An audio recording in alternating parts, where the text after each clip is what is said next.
our Hunt Brothers Pizza Chevy was really fast, and we're able to get through traffic, and they made some really good changes throughout the night to get the car where it really needed to be.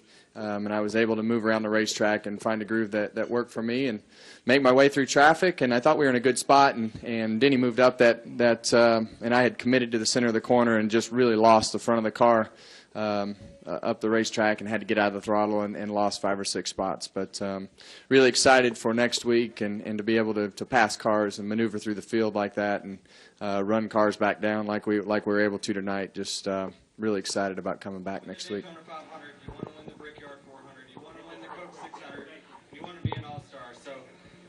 Can't say enough for this whole FedEx Express team. Everyone from Toyota getting their first All-Star victory as well. Just a big day. Got to thank Michael Jordan and the Jordan brand, the Greenbrier, Coca-Cola, Sprint, and everything they do for this series. Just can't thank them enough. The Sport Clips. It's just an unbelievable experience. We just didn't have a car that was fast enough to run with those guys until Dave made that last adjustment. And of course, clean air, but in that pit crew, that's all I can say. They carried me all day long, and they got us this victory. What is it like having a team like them? And Dave Rogers was on the radio. He was just talking you through it, saying this is the stuff that we dream of. What's it like having a team like that has your back?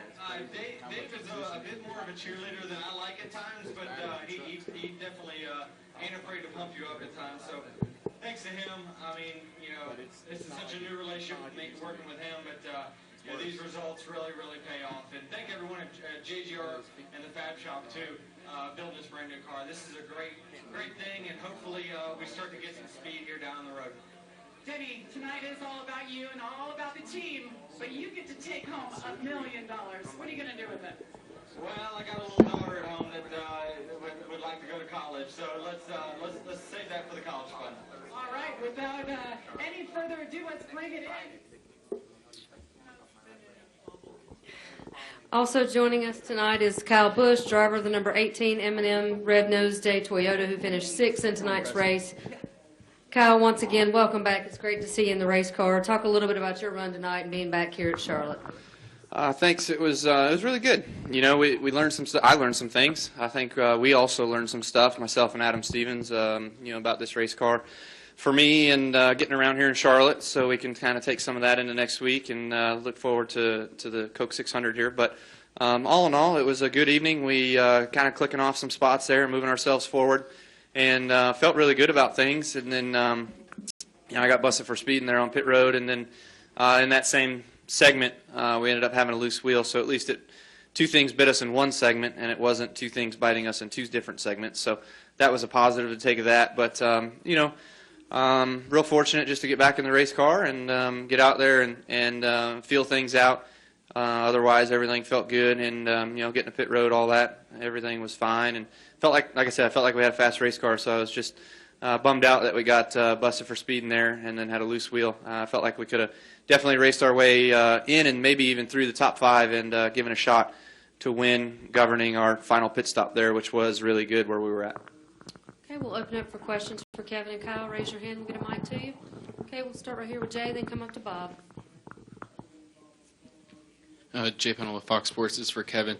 Obviously, you got to be frustrated finishing second in a race. It doesn't really matter finishing second. But over the radio, Rodney said, you guys are really looking forward to coming back and running 600 miles.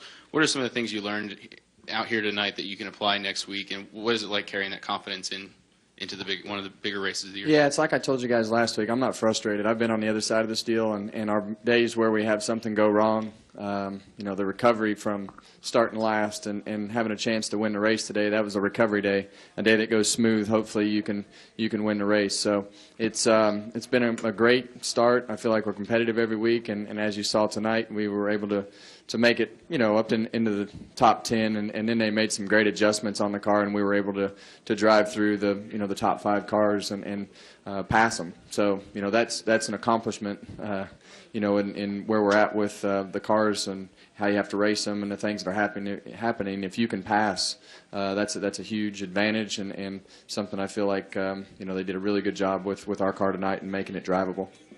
Okay, we'll take our next question from Bob, then go back to Brett. Bob Hawkers, ESPN. For Kevin, a little bit of the conventional wisdom going in was you had to be first or second going into that last segment to have a really good shot at winning.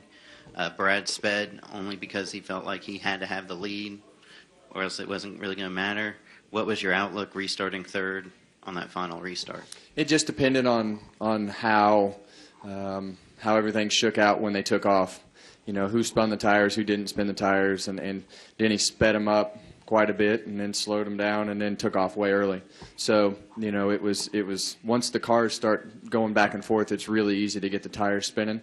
You know, in the outside lane, spun the tires a little bit, and I was able to, for what I thought was in a pretty good spot, and he just made a good move down there. And like I say, I had committed to the center of the corner, and he made a good move to kind of slide up in the middle of the corner and got my car really tight. So, you know, my strategy was to keep moving up the racetrack, but you know, as it all worked out, I just got too far behind with a mistake right there. All right, we'll take one from Brett, then come up to Kenny, then go to the press box. Brett McMillan from PR. And Kyle, you know, in other sports we talk about guys being in shape versus being in game shape. So how do you feel right now having your first experience back in the race car?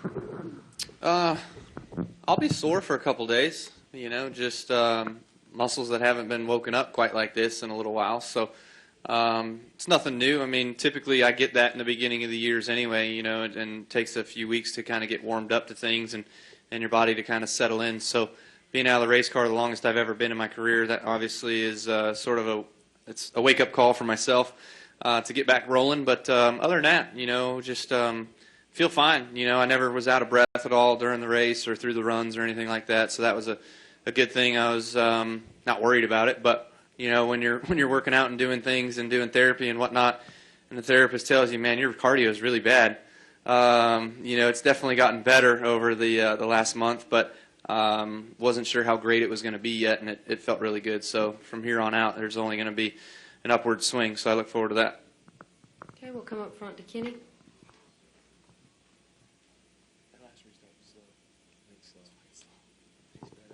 Kenny Bruce, NASCAR.com. Kevin, you talked about moving up through traffic and making passes. With this rules package, did it surprise you at all, or was that kind of expected? Yeah, I didn't move much until we got our car handling right. So, you know, the car I felt was really good, starting the third run and all the way through the third run, fourth, and all the way through the end. But even at the beginning, the first two runs, I mean, a car wasn't exactly where it needed to be and couldn't make a lot of ground other than the restart. So it's definitely you got to have your car right, and the restarts are really tough because everybody's got so much throttle and you're so close to sliding the nose, and if you move up too far, the back will come out from underneath you because everybody's you know, got so much throttle in the car, so it makes it tough to pass until you get to 10, 12 laps into the run. All right, we'll go up to the press box, take a question from there. Tony Bullock, Courier Tribune. This is for Kyle. Two questions. Just in that first segment at the start when you got running, how much of it would you say is your car and how much of it was just trying to get your feet under and get back under race conditions? And the second part is any concerns or questions regarding your endurance after today's race going into the 600 next week? The first run, yeah, I was just kind of warming up and taking my time. I mean, I don't know that, like Harvick said, you know, his car wasn't right yet, but, I mean, he was 3, maybe 4 spots ahead of me by the time that segment was over, so it wasn't like he was setting the world on fire going forward. But, you know, it just trying to figure out traffic was my biggest thing, you know, and trying to see if my car was maneuverable, and it really wasn't, and it wasn't all night. You know, even when we did make the car better and make it faster, it definitely just liked to be around the bottom of the racetrack. Anytime I try to move up and get high, you know, I'd go really loose. So we got to work on that for next week. That's something we definitely got to focus on in order to try to get better. But as far as endurance goes for next week, yeah, you know, I felt like I got out of the car after 100 laps, and I'm fine. You know, am I going to die out after 200 or 300? I don't know, but you know, the plan is to go to full distance. So we'll just hope that the rest of these guys run about 50% for the first 200, and I can keep up, and then maybe at the end we'll all go after it. So I doubt that'll happen. Final question in the back. Jacob Seelman, Race Chaser Online. I've got one for Kevin and one for Kyle. Kevin, Your record at Charlotte didn't start off well during your time with RCR for a while, but the last 5 years you've had 7 top 10s, 3 wins in your last 8 starts here. What is it about Charlotte the last couple of years that you've figured out that has made you so good? Can you put your finger on something? Missing a good fireworks show. I think that there was just a lot of things that I had to do differently, and just sat down and really, as we had a test here, I don't even remember what year it was. I guess it would have been 2009, 2010, and just figured some things out driving wise, and what I was looking for in the car, and coming over to Stewart-Haas Racing, the cars have just been really fast, and this has just been a place that we've run really well at. So it's just all clicked, I guess, and just took me 10 or 11 years to figure it out, but it's all gone okay over the last 4 or 5. And Kyle got a lap down at one point, had the trouble with the loose wheel, but you fight all the way back to finish 6th after 110 laps. What did it take for you to get more comfortable in the car and fight to get that lap back? Was it frustrating for you after you had that unscheduled pit stop about middle of the race? The biggest frustration was me speeding on pit road. That's, getting busted in segment 1 when you're in pit stop 41. That's really hard to do, but apparently I accomplished that, so check that one off. But that was the most frustrating part. But then in that same run, I did get that loose wheel that we had to come back down pit road and pit for, which in this race, fortunately, they're short runs, and the leader's probably not going to catch the last place guy and put him a lap down. So when we had that problem, I was just hoping that we were going to be the first car 1 lap down so we could get that lap back and then have a legitimate shot to pass a few cars in the 4th segment, which we did, and get ourselves a better finishing average in order to kind of get that readjustment, that lineup set for us to come down pit road. And then my guys wheeled off a flawless stop there on that last one. I think we went from 13th to 10th, and then there was 2 guys that got busted for speeding, so we restarted 8th on that last run and passed a couple guys more and finished 6th. So real proud of the effort. It was good. Real proud of my guys, real proud of myself, and just looking forward to the days leading up to next week, because our first son's coming. So real excited about that on Monday. Kevin, Kyle, thank you very much for your time tonight. Thank you. Congratulations on your finishes, and we look forward to seeing you next week. Monday.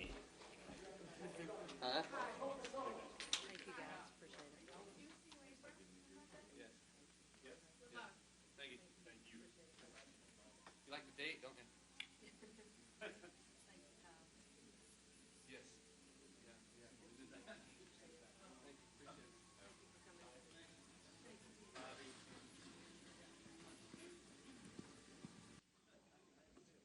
I think that's our winner right there. That's Denny Hamlin. He's the driver of the number 11 FedEx Express Toyota for Joe Gibbs Racing. Let's get out of here. Limited questions. Let's go. You're the man. Just tell us about what it's like to win your first NASCAR Sprint All-Star race, and also the first for Joe Gibbs Racing, Denny. Congratulations. Yeah, I mean, just like you said, the first for Toyota, first for Joe Gibbs Racing, myself. In my 11th year with Joe Gibbs Racing, and just Joe and JD and all the grandkids are here, and so just what an awesome night. I mean, just everything came together, and I mean, definitely with 50 to go, I didn't see this coming, but we Dave made a smart call on the 3rd segment, I think, and taking 2 tires to try to get my average finish back up. Still didn't think we were going to get on the front row coming from 6th average finish, but I didn't think about that number 1 pit stall being so close to that camera that that's usually worth at least 2 positions anyway. And then the pit crew just knocked it out of the park. I mean, that was prime time, under pressure performance that they did there. So that won it. And obviously we had to hold off the 4, and we haven't been able to do that for about 2 years. So luckily it was just 10 laps, but the turning point, I really feel like for me, was when we moved up to the middle of the racetrack. I knew he was eventually going to get that high line on me, and once he did that, it was going to be over. So I had to move to the middle, and that's where my car really actually took off at the end. So hopefully we learned something there, and really the adjustments Dave did at the end, it was total team effort, because if we didn't get the pole, we weren't going to come out first. If we didn't have that pit stop, we weren't going to come out first. If Dave didn't make the adjustments on the car that he made, it didn't matter if we came out first or not. Those guys were going to run me over. Just everything came together perfectly for that last 10 laps. I should cover everything. Might have just left a little bit of a couple questions here. Let's go back here in the back row back there. Let's get my man Kyle and the gentleman to his right, and then Parker's.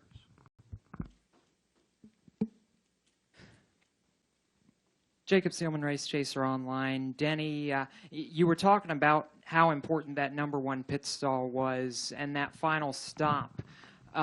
With the way you came off pit road and when they told you you had gotten the lead winning that race off pit road, was that the point going into the final 10 laps where you were able to start thinking to yourself, man, we might actually have a shot at this?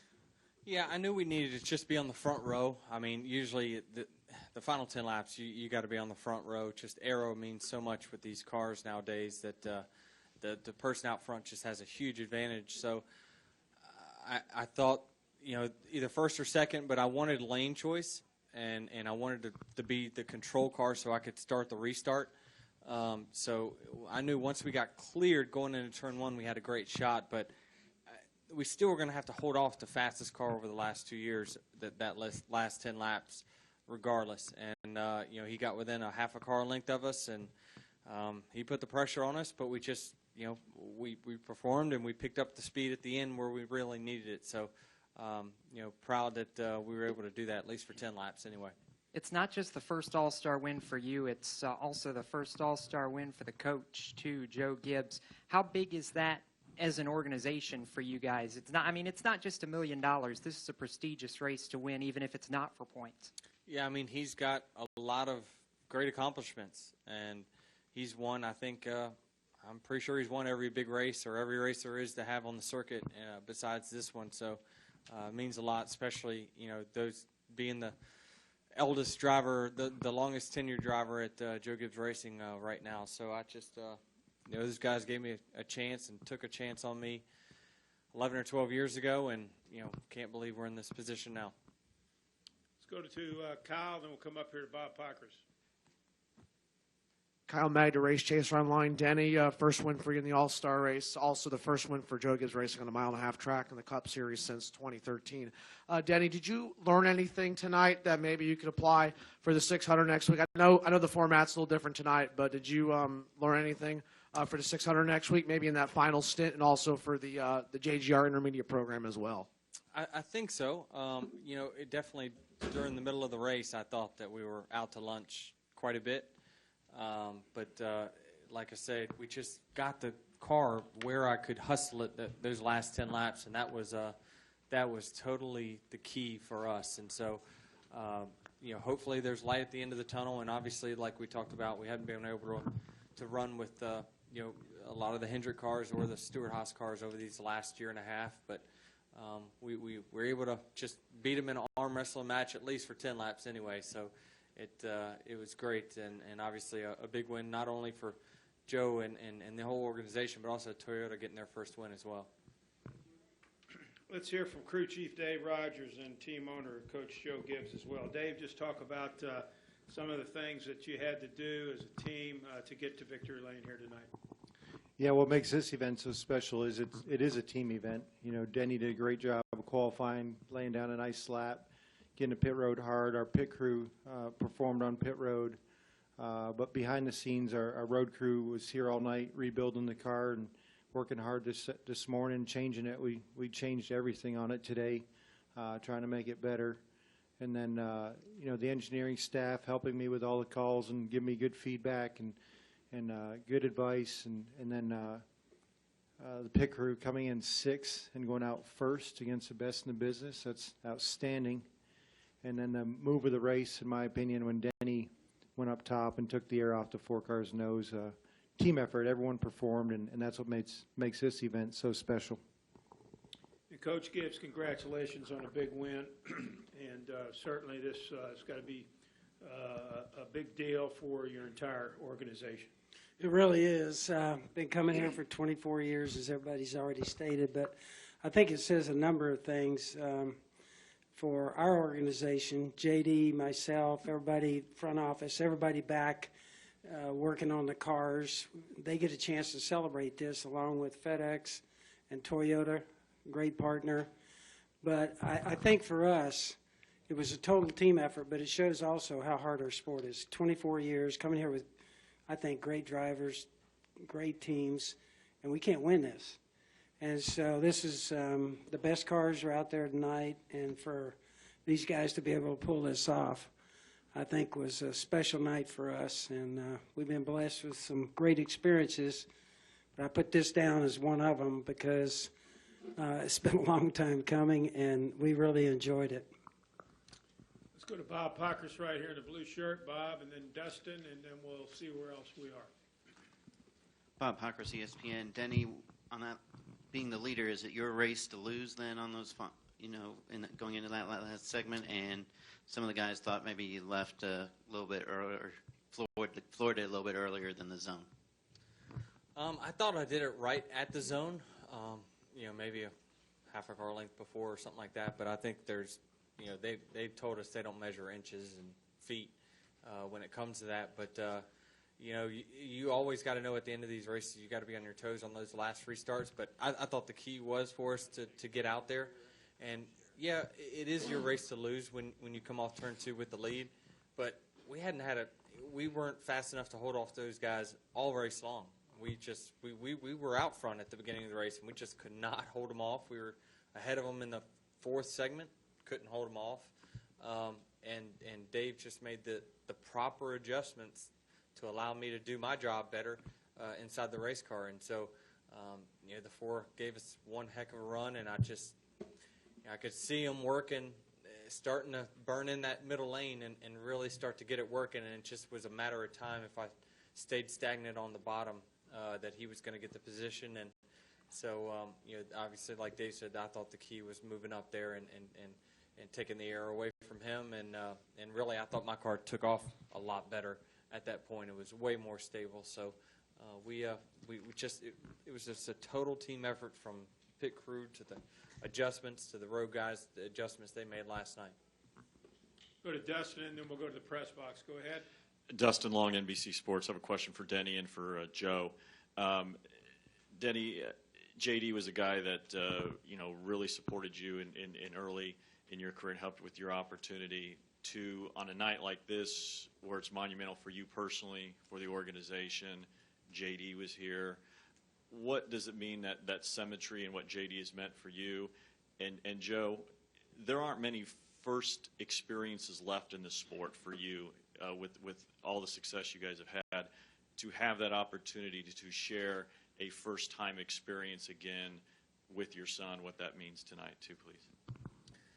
Well, like I said, when I came into the sport, 2004, 2005, in the Xfinity program with these guys, they took huge risk.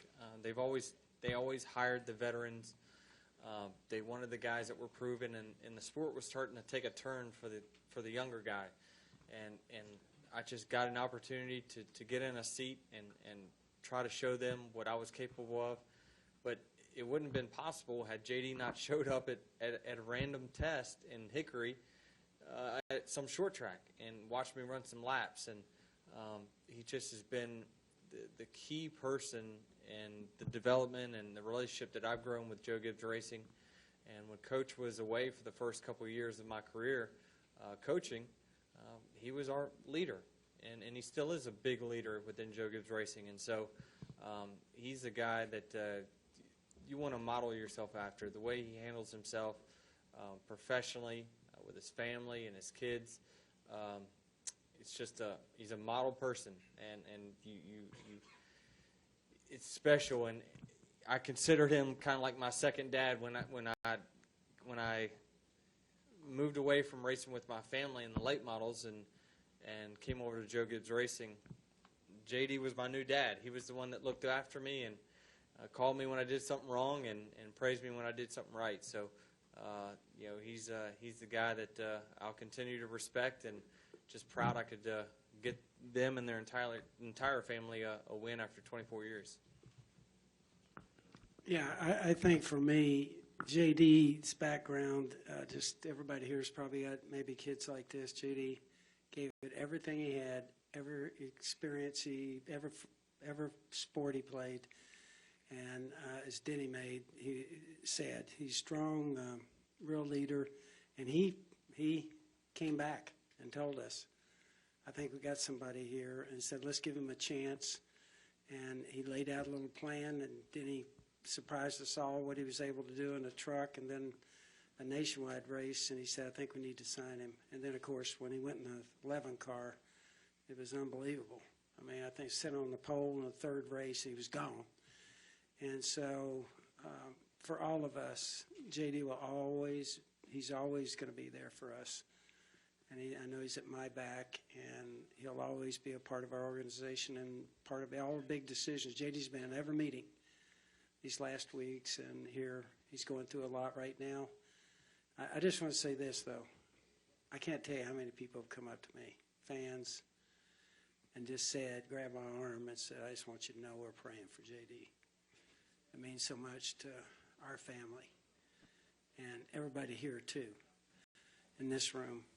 There's been people call me and just say, hey, I just want to come over and spend 30 minutes just talking to JD. Is that okay? And so everybody here, this truly, from a sports standpoint, is a family. And I just appreciate everybody here. And Joe, just be able to share a first-time experience when you And of course, you know, we kind of all know every time we come over here every year, we kind of always, I was joking with the guys on pit road. I went down for the prayer this time, and I said to all the crews, I said, hey, I got a wife and 2 kids. I need some money. Come on. And so they were all laughing. But we've been here trying hard at this and to have a first-time experience with JD and to be a part of that here. He was here tonight, and obviously the family. We're going to go up and celebrate a little bit later on. It was great. And Denny's family. Let's go to the press box for questions. Go ahead, please.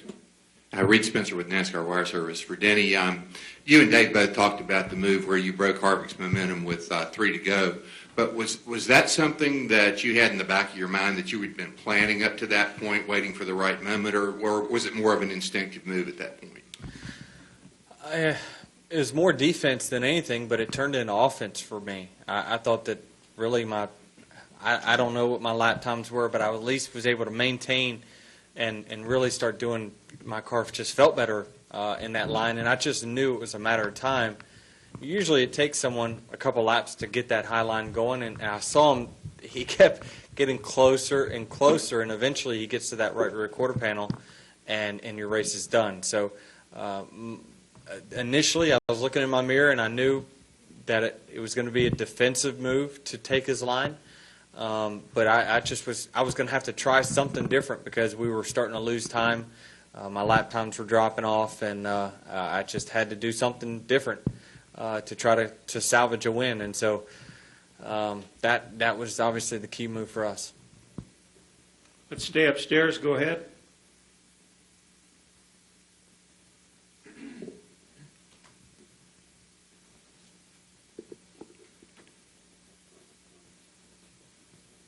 All clear. Back downstairs. Gentleman here in the blue, and then we'll go to Stan, and then back to Kyle. Go ahead. Aaron Burns, National Speed Sport News. This was for Coach. You mentioned about how much it meant to you to have Denny win this race and have JD here. Also, what does it mean to have Kyle back, in the lineup for you guys? How do you feel like he did tonight? And does this race, having him back in it, make you feel like your team is kind of back at full strength, so to speak? Yeah, I think Denny can probably tell you this. All of our meetings and everything, it's like when you're missing Kyle, it's kind of like part of our team is gone. And it was great just getting him back, hearing him, we were in the first practice session there, and I walked up to the window, he dropped the net there, and I said, did you forget how to drive, or you still got it after 11 weeks? I think it was just great having him out there, and Denny will tell you in the meetings and everything, it's great. We got 4 guys that really communicate with each other, share everything, and it's a big deal getting him back. And then, of course, for M&M's, all what we've been through, and I got to tell you, he went after this as hard as you can go after this. I went over to his house 2 days after surgery. He was already off all medications, everything. He was already trying to work out. And I'm going, hey, what are you doing? You're not supposed to be doing that. He really went after it. Kyle did. And so we're happy for him. He's got a lot coming here. We got the baby, and we didn't know what was going to happen there. We had all kinds of plans. And so it's neat to see Kyle back, and it's great to have him back in our group. Let's go back in the back there. Raise your hand, Kyle. Right there. Let's get him a mic, and then we'll come over to Jerry and then to Stan. Kyle Mag, the Race Chaser Online. This is for Joe and Dave. I asked Denny this question earlier. First win for the team in Cup on a 1.5 mile track since 2013. For either of you, does tonight kind of give you some confidence in the intermediate program with Denny doing what he did in those final 10 laps, and maybe, as I asked Denny earlier, maybe something in that final stint for the Coca-Cola 600 next Sunday? Yeah, for us, for me, we've been, as Denny said, he stayed the best. We've been behind there. We've been behind on the intermediate. We've worked extremely hard. And my hope is that this is going to be a sign that we're closing the gap. But we'll have to see. The 600 will be a big deal for us, but I know it was a shot in the arm for all of us and a lift to get a chance to run intermediate stuff and be up front with real good cars and be able to run with them. So we'll just have to see what this means going forward. Toyota's worked hard, our motor program and everything. We've really put a lot into this, and hopefully this is going to be a sign that we can get back and run with the front guys. Yeah, I think Coach covered it. Obviously excited to lead laps, and really encouraged by our single car speed out there in qualifying. Denny turned a really fast lap for going out fairly early in the session. I think we posted second, maybe third quick time. That's encouraging. Getting to victory lane is always encouraging. The whole team performing the way it did gives me a lot of optimism. But I don't think we're in a position where we can rest. We need to get back to work Monday and bring a better car back to the 600. I think we played this game really well.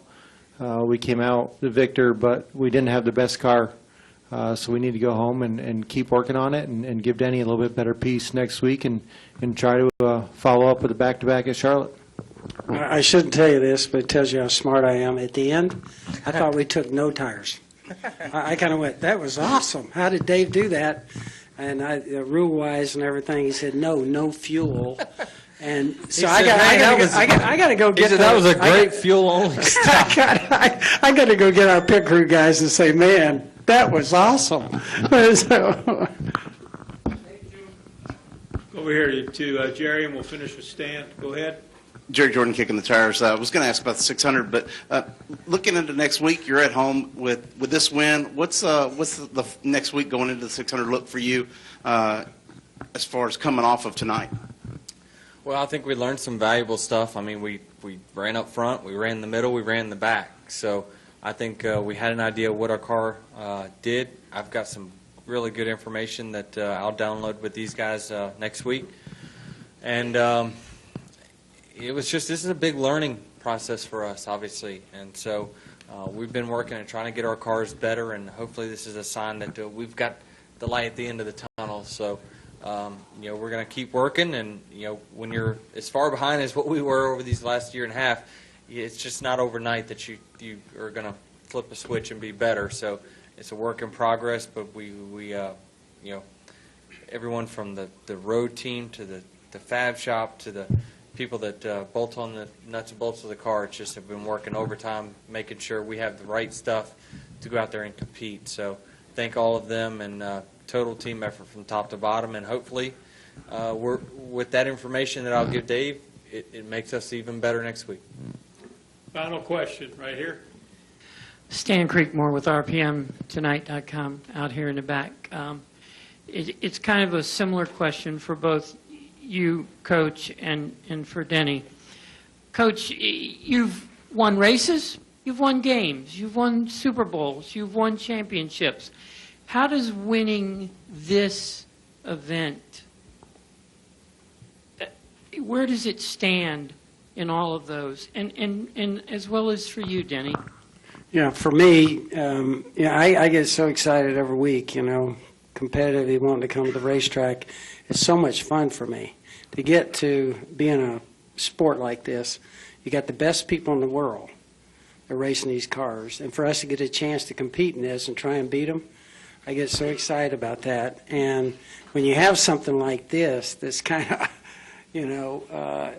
something that just keeps bugging you, that we just can't get a win here in this race. It was a huge deal for us from that standpoint. But for me personally, it's hard to separate the thrills when you get one like this because, it's hard to think back in the past. But a big night like tonight, Pat normally says it best. She goes, it's like having babies. You can't separate them. All those great wins are so much fun. And I get excited every week. I really get fired up about going to the racetrack. Got a chance to win. Got a chance. Denny, what's your thoughts? How does this? You've had a lot of big wins. Yeah, Certainly, where does this stand? it's definitely my biggest win for sure. I always go back to my very first shootout win at Daytona, my very first Cup win. But I mean, this is probably bigger for sure. Simply because everyone brings the best of the best, and it's a shootout, and it's a short race where you go all out, and it's a total team effort from top to bottom. When you're able to come out first against the best in the business, it just you have to rank this up at the top. Congratulations to Denny Hamlin, Dave Rogers, Joe Gibbs Racing, Coach. Congratulations. Enjoy this win, and we'll see you next week.